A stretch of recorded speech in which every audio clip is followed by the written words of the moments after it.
নমস্কাৰ এই মুহূৰ্তত আহি পৰিছে ৰাতিপুৱাৰ কেইবাটাও বিগ ব্ৰেকিং নিউজ। আজি হৈছে 16 এপ্ৰিল। গোটেই অসম তথা ভাৰতৰ বিভিন্ন প্ৰান্তৰ পৰা যুগত হৈছে কেইবাটাও গুৰুত্বপূৰ্ণ খবৰ। এনেবোৰ খবৰ নিতৌ পাই থাকিবলৈ চেনেলটি সাবস্ক্ৰাইব কৰি ভিডিঅ'টো এটা লাইক কৰিবলৈ নাপাহৰিব। আজিৰ আমাৰ প্ৰথম খুব গুৰুত্বপূৰ্ণ খবৰ হৈছে অসমবাসীৰ বাবে এটা গুৰুত্বপূৰ্ণ খবৰ, কিয়নো অতি শীঘ্ৰে আপোনাৰ বেংক একাউণ্টত সোমাব পিএম কিষাণৰ 17 নম্বৰ কিস্তিৰ টকা। যদি আপোনাৰ কিবা অসুবিধা আছে অতি শীঘ্ৰে আপুনি এইকেইটা কাম কৰি লওক। পিএম কিষাণৰ সকলো হিতাধিকাৰীয়ে কৰিব ডিবিটি লিংক লগতে আধাৰ কাৰ্ডৰ লগত বেংক একাউণ্ট লিংক, নহলে কিন্তু আপুনি নাপাব টকা লগতে ল্যান্ড সিলিং। এইখিনি কাম কিন্তু আপোনালোকৰ অতি শীঘ্ৰে কৰিব লাগিব। লগতে আপোনালোকৰ প্ৰত্যেকজন মহিলাৰ বেংক একাউণ্টত সোমাই যাব 10,000 কোটি টকা। লগতে কেইবাটাও গুৰুত্বপূৰ্ণ খবৰ যুগুত হৈছে, কেইবাটাও ৰাজনৈতিক খবৰৰ লগতে অৰাজনৈতিক খবৰ যুগুত হৈছে। আজিৰ আমাৰ প্ৰথম খুব গুৰুত্বপূৰ্ণ খবৰ হৈছে অসমবাসীৰ বাবে এটা ডাঙৰ খবৰ। আজি গুৱাহাটীলৈ আহিব নৰেন্দ্ৰ মোদী, কিয়নো মোদীৰ আগমনক লৈ গুৱাহাটীত বিশেষ পথ নিৰ্দেশনা জাৰি কৰা হৈছে। হয় বন্ধুসকল, এটা ডাঙৰ খবৰ, এটা গুৰুত্বপূৰ্ণ খবৰ মুকলি হৈছে। প্ৰধানমন্ত্ৰী নৰেন্দ্ৰ মোদীৰ আগমনক লৈ গুৱাহাটীত বিশেষ পথ নিৰ্দেশনা জাৰি কৰা হৈছে। বন্ধ হৈ পৰিব সদাব্যস্ত জিএছ ৰোড। কেৱল ইয়াই নহয়, সন্ধিয়া 6 বজাৰ পৰা সম্পূৰ্ণ বন্ধ কৰি দিয়া হ'ব জিএছ ৰোডক। বিয়লি 4 বজাৰ পৰা জিএছ ৰোড হ'ব অন ৱে। জিএছ ৰোডৰ ABC পইণ্টৰ পৰা দিছপুৰৰ ৰটাৰীলৈ বন্ধ থাকিব এটা লেন। গুৱাহাটীৰ ৰাষ্ট্ৰীয় ঘাইপথত নিষিদ্ধ বাণিজ্যিক বাহনৰ চলাচল। বিয়লি 3 বজাৰ পৰা নিশা 10 বজালৈকে চলিব নোৱাৰিব বাণিজ্যিক বাহন। জিএছ ৰোডৰ লগতে বি বৰুৱা ৰোড আৰু GNB ৰোডতো বন্ধ বাণিজ্যিক বাহনৰ চলাচল। এই সময়ছোৱাত গুৱাহাটীত নিষিদ্ধ ধীৰ গতিৰ বাহন লগতে ঠেলাও।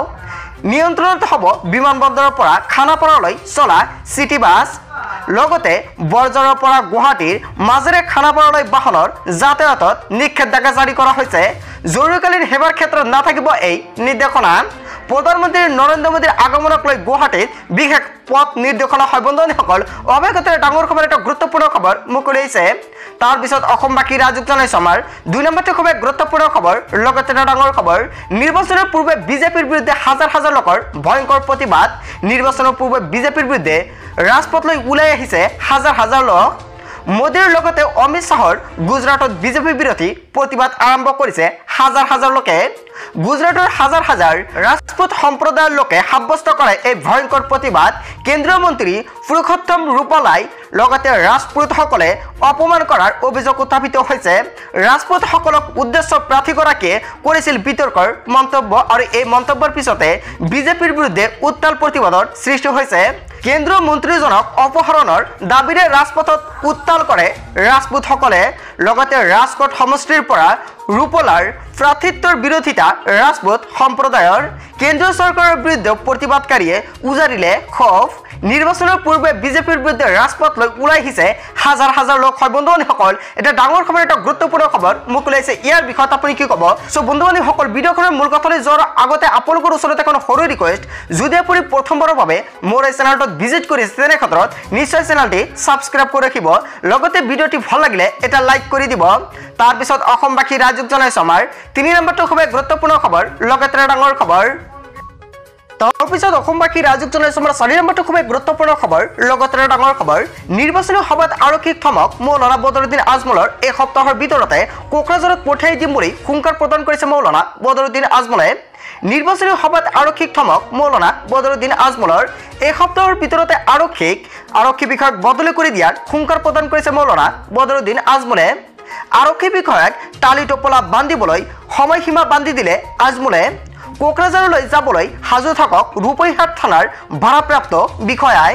ৰূপৈহাট থানাৰ OCৰ দাদাগিৰিময় চলিব নিদিওঁ বুলি হুংকাৰ প্ৰদান কৰিছে মৌলানা বদৰুদ্দিন আজমলে। এই সপ্তাহৰ ভিতৰতে তেওঁক মই বিদায় দিম, এনেকুৱাকৈ হুংকাৰ প্ৰদান কৰিছে। আৰক্ষী বিষয়াৰ বদলিৰ দাবী তুলি আজমলে দিয়ে ধৰ্মীয় শ্লোগান। ৰূপৈহাট থানাৰ আৰক্ষী বিষয়া বলৰাম টেৰাঙক লক্ষ্য কৰি লয় আজমলে। নিৰ্বাচনী সভাত আৰক্ষীক থমক মৌলানা বদৰুদ্দিন আজমলৰ। হয় বন্ধুসকল, এটা ডাঙৰ খবৰ, এটা গুৰুত্বপূৰ্ণ খবৰ মুকলি হৈছে। তাৰপিছত অসমবাসী ৰাজুক জনাইছো আমাৰ 5 নম্বৰটো খুব গুৰুত্বপূৰ্ণ খবৰ, লগতে এটা ডাঙৰ খবৰ।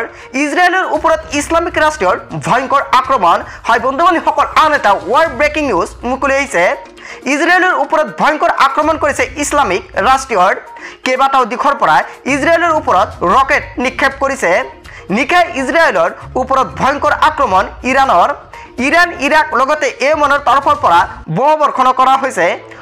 ড্ৰোনেৰে আক্ৰমণ কৰিছে ইজৰাইলৰ সেনাৰ গাঁঠিত ইৰাণৰ মিছাইল আক্ৰমণ কৰিছে ইজৰাইলে ভয়ংকৰ পৰিণাম ভুগিব লাগিব বুলি দাবী কৰিছে ইৰাণে আমেৰিকাই ইজৰাইলৰ পক্ষত যুদ্ধত নামিলে ভয়ংকৰ হ'ব পৰিস্থিতি আমেৰিকাক ভাবুকি ইৰাণৰ ভাবুকিৰ পিছতে যুদ্ধত অংশ নলওঁ বুলি স্পষ্ট কৰি দিলে আমেৰিকাই ইজৰাইলৰ ওপৰত ভয়ংকৰ আক্ৰমণ ইছলামিক ৰাষ্ট্ৰৰ তৰফৰ পৰা হয় বন্ধুসকল এটা বিগ ৱাৰ ব্ৰেকিং মুকলিয়াইছে ইয়াৰ বিষয়ত আপুনি কি ক'ব তাৰপিছত অসমবাসী ৰাজুক জনাইছে আমাৰ 6 নম্বৰটো খুব গুৰুত্বপূৰ্ণ খবৰ লগতে ডাঙৰ খবৰ খালী চকী কিয়নো জনসৈন্যত পৰিণত হৈছে মৌলানা বদৰুদ্দিন আজমলৰ সভা হয় বন্ধুসকল আপুনি ঠিকেই শুনিছে জনসৈন্যত পৰিণত হৈছে মৌলানা বদৰুদ্দিন আজমলৰ সভাত খালী চকী আমিনুল ইছলামৰ হৈ নিৰ্বাচনী প্ৰচাৰলৈ গৈছিল মৌলানা বদৰুদ্দিন আজমলে ৰূপেইহাটত ইউডিএফৰ নিৰ্বাচনী সভাত শাৰী খালী হৈছে এনেকুৱাকৈ হয় বন্ধুসকল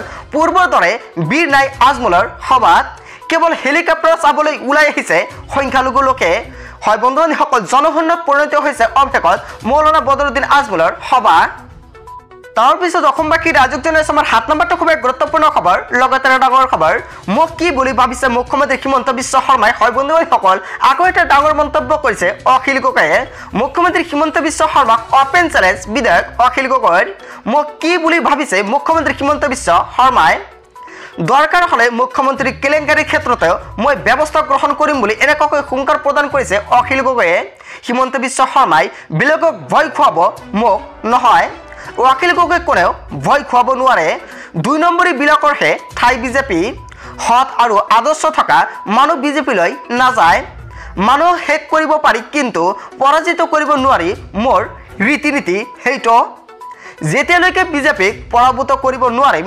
গণতন্ত্ৰ ৰক্ষা কৰিব নোৱাৰিম তেতিয়ালৈকে মই যুঁজি যাম নিৰ্বাচনত পৰাজয়ৰ আশংকাত ভুৱা অৰুণোদয় ফৰ্ম বিলাবলৈ বাধ্য হৈছে বিজেপি চৰকাৰে নিৰ্বাচনত পৰাজয়ৰ আশংকাত ভুৱা অৰুণোদয়ৰ ফৰ্ম বিলাবলৈ ধৰিছে এতিয়া বিজেপি চৰকাৰে এয়াও উল্লেখ কৰিছে অখিল গগৈয়ে বিজেপিক ভোট দিলে দেশ ধৰ্মীয় মৌলবাদীৰ দেশলৈ পৰিণত হ'ব সংবাদমেল পাতি হুংকাৰ প্ৰদান কৰিছে বিধায়ক অখিল গগৈয়ে মুখ্যমন্ত্ৰী হিমন্ত বিশ্ব শৰ্মাক এনেকৈ অপেন চ্যালেঞ্জ বিধায়ক অখিল গগৈৰ হয় বন্ধুসকল বিধায়ক অখিল গগৈয়ে যিকেইটা হুংকাৰ প্ৰদান কৰিছে ৰাজ্যৰ মুখ্যমন্ত্ৰী ডক্টৰ হিমন্ত বিশ্ব শৰ্মালৈ ইয়াৰ বিষয়ত আপুনি কি ক'ব তাৰপিছত অসমবাসী ৰাজুক জনাইছে আমাৰ 8 নম্বৰটো খুব গুৰুত্বপূৰ্ণ খবৰ লগতে ডাঙৰ খবৰ বিজেপিৰ পৰা পৰিত্ৰাণ বিচাৰিছে ডিব্ৰুগড় জনতাই নিৰ্বাচনৰ পূৰ্বে ডিব্ৰুগড় লোকসভা সমষ্টিত চপৰে খৈছে বিজেপিৰ বেটি আম আদমি পাৰ্টিৰ বয়ে খেদিছে বিজেপি কংগ্ৰেছ এৰি আম আদমি পাৰ্টিত যোগদান শতাধিক লোকৰ বিজেপিৰ পৰা পৰিত্ৰাণ বিচাৰিছে ডিব্ৰুগড় জনতাই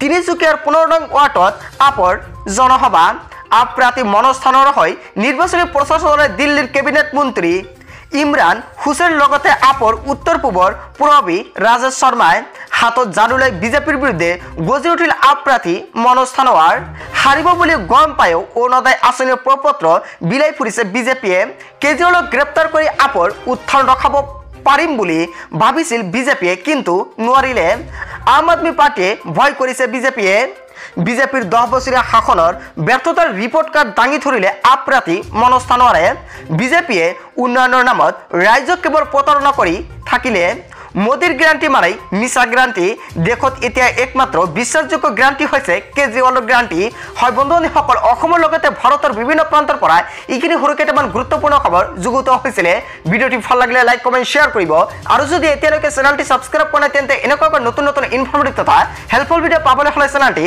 সাবস্ক্ৰাইব কৰিবলৈ নাপাহৰিব so thank you for watching full video'